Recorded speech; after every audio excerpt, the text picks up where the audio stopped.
दोस्तों, आज के वीडियो में हम लोग CVD vessel constant by draft की चर्चा करेंगे। हम लोग यह जानने का प्रयास करेंगे कि क्या किसी वेसल का ड्राफ्ट ही उसको सीवीडी बनाने के लिए काफ़ी है कि कुछ और भी है। हम लोग यह भी जानने का प्रयास करेंगे कि सीवीडी वेसल में लिखा हुआ है कि पावर ड्रिवन वेसल, तो क्या सभी पावर ड्रिवन वेसल सीवीडी होते हैं कि कुछ ऐसे भी पावर ड्रिवन वेसल हैं जो सीवीडी नहीं होते हैं। तो इन सभी चीज़ों को जानने का प्रयास करेंगे। आगे यह भी जानने का प्रयास करेंगे कि सीवीडी वेसल पे क्या रिस्क ऑफ कॉलिजन के समय आरओआर के रूल लागू होते हैं कि नहीं होते हैं। सीवीडी वेसल का जो स्टेटस है उसको आरओआर के हिसाब से क्या फैसिलिटी होता है। कॉलिजन के केस में, रिस्क ऑफ कॉलिजन के केस में सीवीडी वेसल का क्या दायित्व बनता है, क्या उसको एक्शन लेना पड़ता है कि नहीं लेना पड़ता है।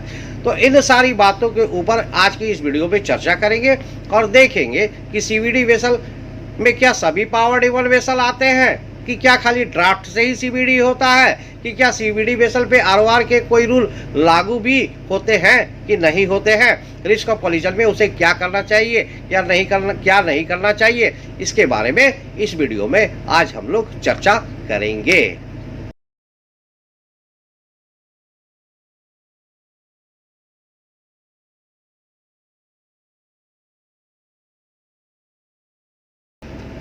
मैं captain Sanjay Singh, merchant navy, नवीरे coaching.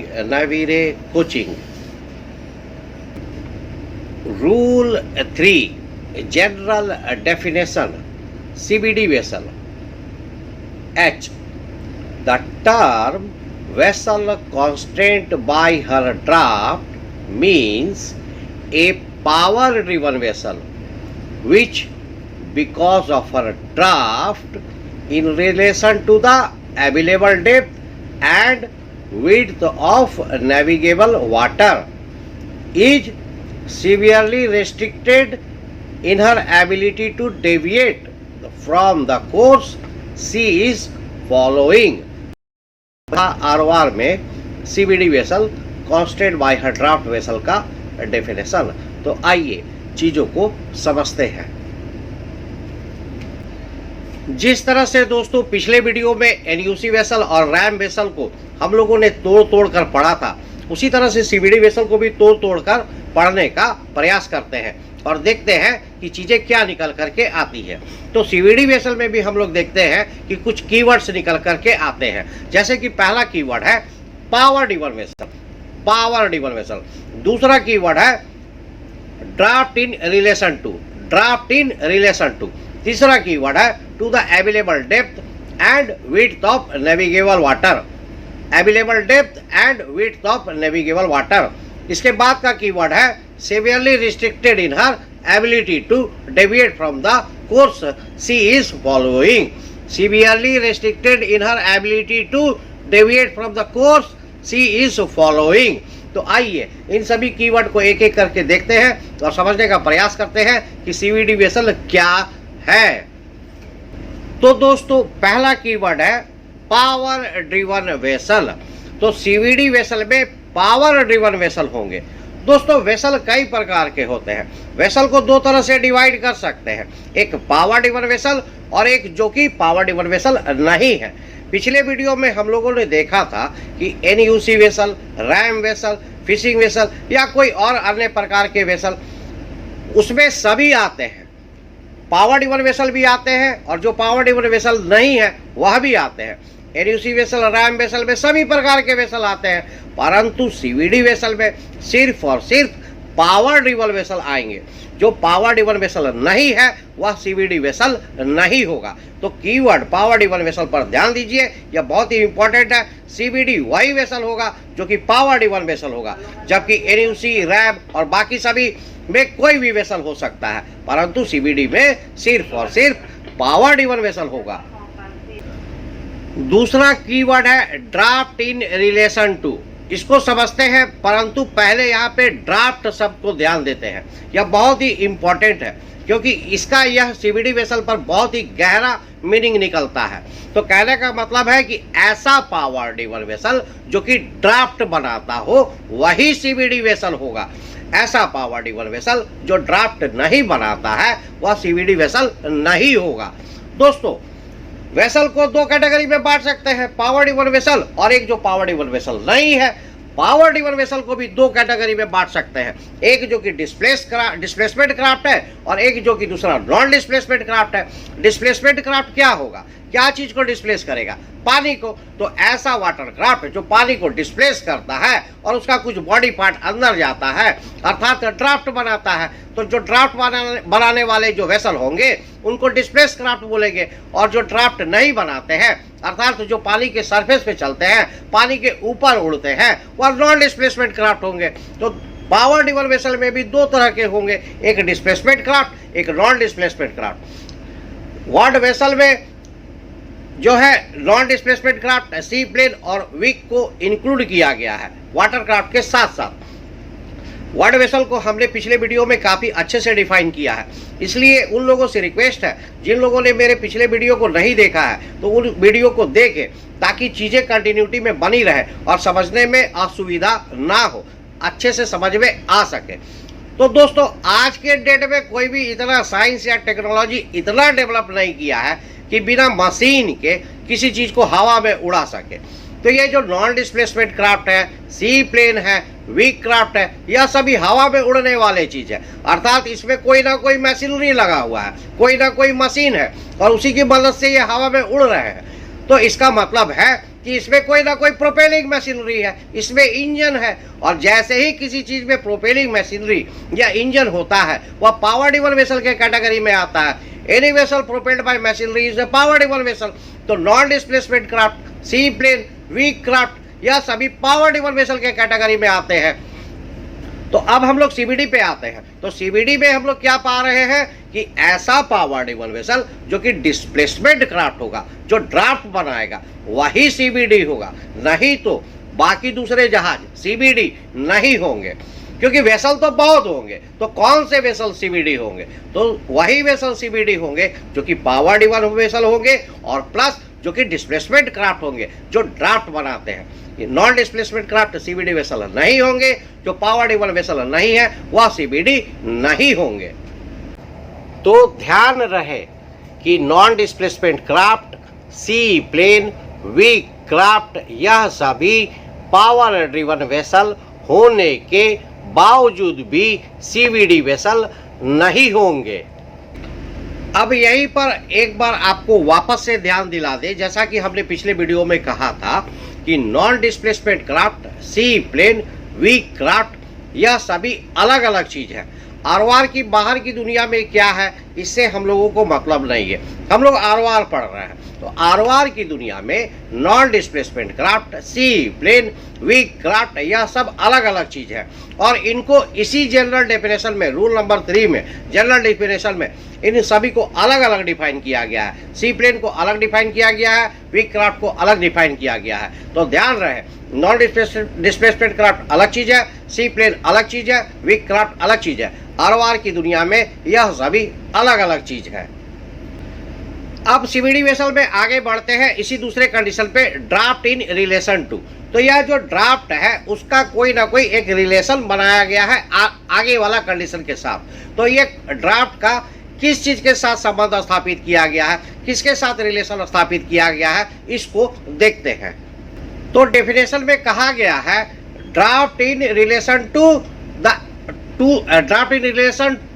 The available depth and width of navigable water, to the available depth and width of navigable water।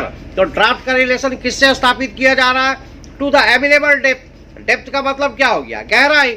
आपके जहाज के नीचे कितना गहराई है, कितना जगह है, आपका यूकेसी क्या है, अंडर कील क्लियरेंस क्या है, तो अवेलेबल डेप्थ कितना है, इसका संबंध ड्राफ्ट के साथ स्थापित किया जा रहा है, जिससे कि आप एग्राउंड ना हो जाए, किसी और अन्य मुसीबत में ना फंस जाए, किसी और अन्य विपत्ति में ना आ जाए। तो अवेलेबल डेप्थ सफिशिएंट होना चाहिए, उचित होना चाहिए, और इसके साथ ड्राफ्ट को रिलेट किया जा रहा है। दूसरा कंडीशन क्या है ड्राफ्ट को रिलेट करने के लिए? दूसरा चीज जो संबंध स्थापित किया जा रहा है विड्थ ऑफ नेविगेबल वाटर। तो आपके पास नेविगेशन करने के लिए, नेविगेट करने के लिए कितना विड्थ है वाटर का, कितनी चौड़ाई है, आप कितना पोर्ट स्टारबोर्ड जा सकते हैं, आप कितना बाएं दाएं जा सकते हैं, तो इस चीज को भी ड्राफ्ट के साथ रिलेट किया गया है। तो ड्राफ्ट को दो चीज के साथ रिलेट किया गया है, अवेलेबल डेप्थ ऑफ वाटर, कितना यूकेसी है, कितना क्लियरेंस है, and width of navigable water कि कितना चौड़ाई है, आप कितना बाएं दाएं पोर्ट स्टारबोर्ड जा सकते हैं। एक से नहीं होगा कि सिर्फ अवेलेबल डेप्थ है तो काम हो गया, नहीं, दोनों का होना जरूरी है। ड्राफ्ट को दोनों से रिलेट किया गया है, अवेलेबल डेप्थ ऑफ वाटर से भी and width of navigable water से भी। तो यह ध्यान रखिए, इस दोनों से ही ड्राफ्ट का संबंध स्थापित किया गया है। अब इसी में सीबीडी में आगे बढ़ते हैं कि यह जो कंडीशंस हम लोग देख रहे थे कि एक पावर ड्रिवन वेसल होगा, डिस्प्लेसमेंट क्राफ्ट होगा और उसका कुछ ऐसा ड्राफ्ट होगा जिसमें कि एक सफिशिएंट जो है अवेलेबल डेप्थ ऑफ वाटर हो, एक sufficient width of navigable water हो। तो अब इन सब के नहीं होने से क्या होगा? तो वह severely restricted in our ability to deviate from the course she is following. तो यह लास्ट कंडीशन है, is severely restricted in our ability to deviate from the course she is following. तो यहाँ पे ध्यान दीजिए, इन सभी के कारण अगर वो सीवियरली रेस्ट्रिक्ट हो जाता है अपने कोर्स से डेविएट करने में, जिस कोर्स को वो फॉलो कर रहा है, अगर कोई वेसल किसी कोर्स को फॉलो कर रहा है और उस कोर्स से डेविएट करने में वह सीवियरली रेस्ट्रिक्ट हो जाता है because of available depth and width of navigable water, और अगर वह डिस्प्लेसमेंट क्राफ्ट है और अगर वह पावर ड्रिवन वेसल है, तो ऐसा वेसल सीबीडी वेसल होगा।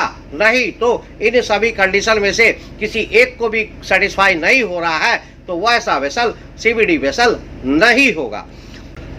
तो इन शॉर्ट, इन समरी हम लोग क्या समझे कि अगर कोई वेसल अपने कोर्स से डेविएट करने में सीवियरली रेस्ट्रिक्टेड है, क्यों? क्योंकि available depth of water plus width of navigable water sufficient नहीं है उसके ड्राफ्ट के कारण। और यह सब किस पे हो रहा है? किसी नॉन ड्राफ्ट है तो नॉन डिस्प्लेसमेंट, ड्राफ्ट है तो डिस्प्लेसमेंट क्राफ्ट, मतलब कि यह सभी किस पे हो रहा है? डिस्प्लेसमेंट क्राफ्ट पर हो रहा है। और वह डिस्प्लेसमेंट क्राफ्ट कैसा होना चाहिए? पावर ड्रिवन वेसल होना चाहिए। तो यह सभी क्राइटेरिया, यह सभी कंडीशन उस पर जब लागू होगा, इम्प्लाई होगा, सेटिस्फाई होगा, तभी जाकर के वह वेसल सीबीडी होगा, नहीं तो वह वेसल सीबीडी नहीं होगा।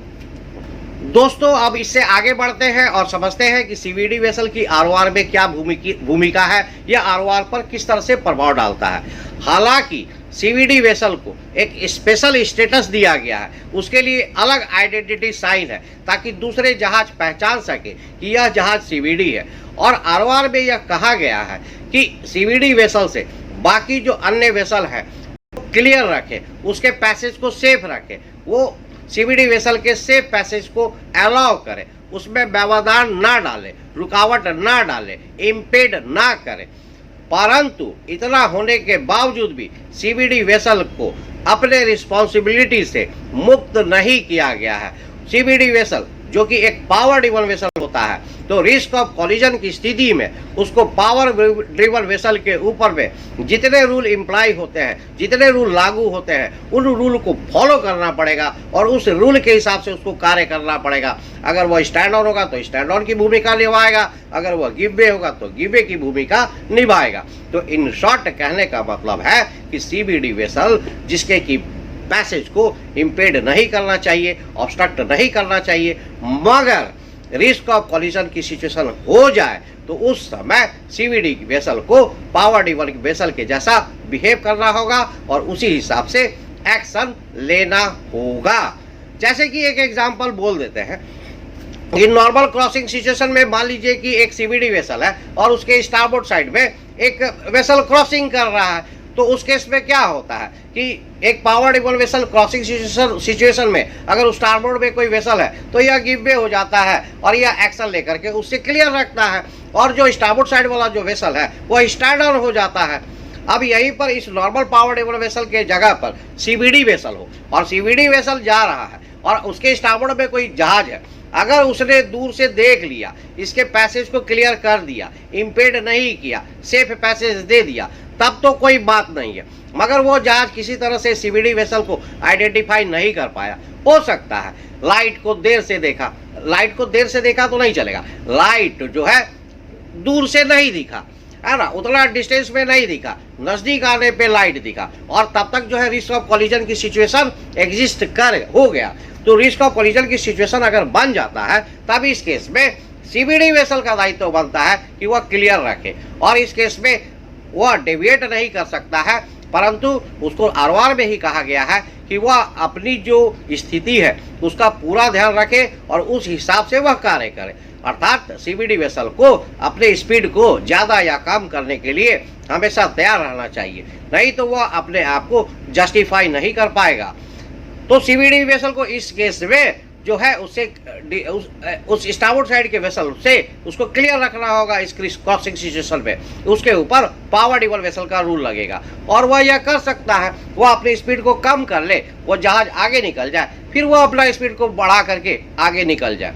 हालांकि किसी किसी पोर्ट में, टर्मिनल में सीबीडी वेसल्स के लिए अलग से रास्ता बनाया गया है, डीप वाटर रूट बनाया गया है, वो अलग बात है, क्योंकि लोकल रूल रेगुलेशंस कुछ हो सकते हैं, परंतु जब हम संपूर्ण आरवार की बात करते हैं तो पावर्ड इक्वल वेसल के लिए जो कंडीशंस है वही कंडीशंस सीबीडी वेसल के लिए भी लगते हैं जब रिस्क ऑफ कॉलिजन एग्जिस्ट करता है, नहीं तो बाकी सभी अन्य वेसल को, सीबीडी वेसल का पैसेज को डिस्टर्ब नहीं करना चाहिए, सेफ पैसेज देना चाहिए। तो दोस्तों आज के वीडियो में इतना ही। आरओआर पर डिस्कशन चर्चा जारी रहेगी। इसी तरह के वीडियो को देखने के लिए देखते रहिए मेरा चैनल नेवी रे कोचिंग। मैं captain Sanjay Singh, merchant navy, navy रे coaching. Thank you very much for watching. Thank you very much.